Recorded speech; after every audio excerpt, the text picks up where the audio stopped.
جلسات علمية وموائد نقاش حول تاريخية القرى الجبلية في ولاية قفصة كانت محور الندوة التي تمتد على مدى يومين بقرية سند جبل من معتمدية سند. بين أحضان جبل عربات استقرت قرية سند جبل من معتمدية سند من ولاية قفصة بهدوء وسكينة كهدوء وسكينة أسلافها وأجدادها قبل التاريخ.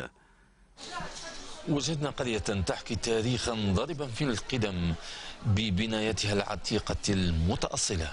القرى الجبلية ببلاد المغرب التاريخ والتراث والتنمية في الحقيقة عنده العديد من المبررات. هناك مستويين، يعني المستوى الأول يهم البحث التاريخي، لأنه هناك العديد من الإشكاليات و يعني ظلت هذه القرى يعني وهذه المستقرات الجبلية لمدة طويلة بمنأى عن دائرة الاهتمام التاريخي.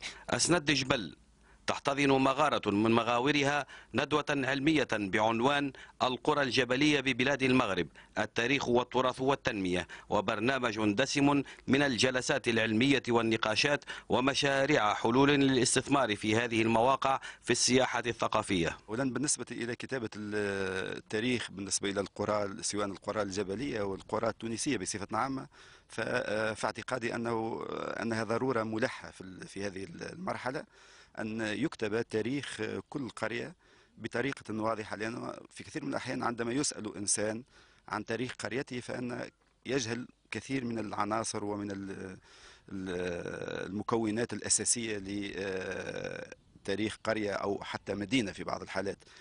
المداخلة تخص مختلف القرى الجبلية بجهة قفصة، مش كان سند فقط، ونجموا حتى أن نعموها على القرى اللي تحتوي على مخزون تراثي كبير بصفة عامة.